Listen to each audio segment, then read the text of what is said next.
E sabe o que o Boulos faz agora? Ele tenta tornar o PSOL um partido subordinado ao PT. Ele tentou fazer o PSOL votar a favor do novo arcabouço fiscal, que o PSOL é sistematicamente contra.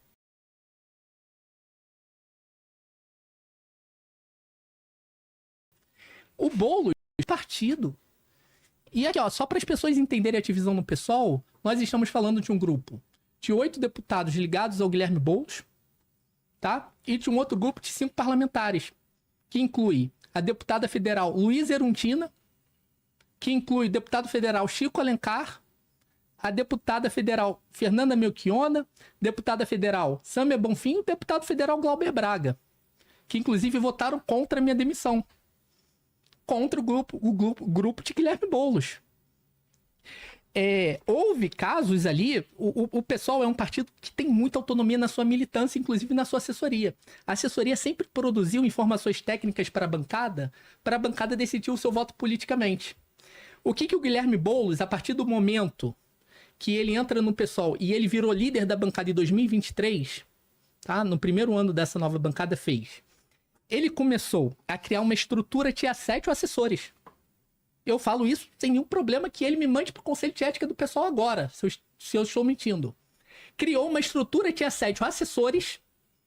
Temos várias denúncias de assessores hoje, agora, nesse momento, tá? Nas mãos da líder do PSOL. Ela tem várias denúncias na mão de situações que se configuram como assédio. Eu sofri várias situações que se configuram como assédio. E qual era o objetivo dele nessas situações? Que as notas fossem alteradas, as notas técnicas, os pareceres técnicos sobre projetos de lei, para facilitar a convergência na bancada no voto favorável ao governo Lula. Então ele agiu nesse sentido. Ele praticou, ali em alguns momentos, violações gravíssimas aos princípios do partido. Por exemplo, eu lembro quando ele veio aqui que o Kim Kataguiri, ele pergunta ao Guilherme Boulos sobre a votação dele no aumento de pena de furto. O Guilherme Boulos, naquela ocasião, ele estava dentro do plenário e ele rejeitou votar contra. Contra uma medida que a esquerda considera no mundo todo como racista. Ele rejeita seguir a orientação do partido. São situações muito graves. Ele leva o partido, o grupo dele no partido, a votar para a retirada do BPC de pessoas em situação de extrema pobreza. Teve uma votação que era para fazer um suposto pente fino no BPC, que era um recadastramento totalmente descabido em 45 dias. A pessoa tinha que recadastrar, só que ela não tem informação a isso, ela está na região norte. Ela ia perder o BPC, porque ela não ia conseguir recadastrar. Ele orienta o voto favorável a isso. Esse cara, ele coloca em votação, ele vai defender um projeto de lei que, inclusive, tinha renúncia tributária para termoelétricas movidas a carvão.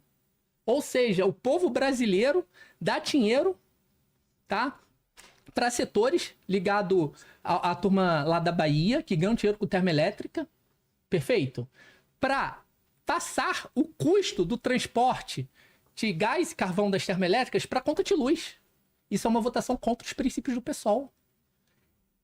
Em várias dessas situações, o PSOL se vê diante de um ponto de inflexão sobre qual partido ele quer ser. Um partido que se mistura com tudo isso que o povo rejeita hoje, ou um partido que guarda independência para enfrentar o bolsonarismo e o neoliberalismo.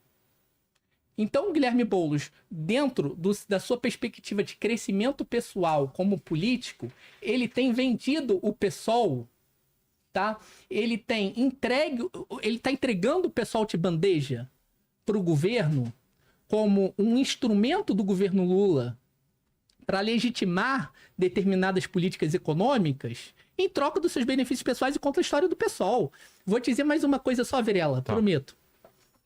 Uma coisa muito grave que aconteceu foi que parlamentares ligados ao Guilherme Boulos, na época do ataque do governo ao BPC, espalharam fake news sobre quem estava perdendo benefício naquela ocasião. Como o Cantalice fez aqui. Qual foi a estratégia do governo? Era o seguinte: a gente vai ter que cortar BPC, vai ter que fazer todas aquelas mudanças de regras de cálculo para tirar BPC de quem está dentro da lei.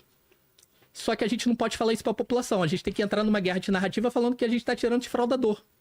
Teve parlamentar do pessoal fazendo isso. Vou dizer o nome aqui com tranquilidade, pastor Henrique Vieira. Ele espalha fake news no Twitter dele, falando que eram benefícios irregulares que seriam cassados. Peço ao pastor Henrique Vieira, deputado federal do PSOL no Rio de Janeiro, que me envie para o Conselho de Ética se eu estou mentindo. E se alguém acha grave eu fazer essa denúncia aqui, eu acho muito mais grave um parlamentar do PSOL fazer isso.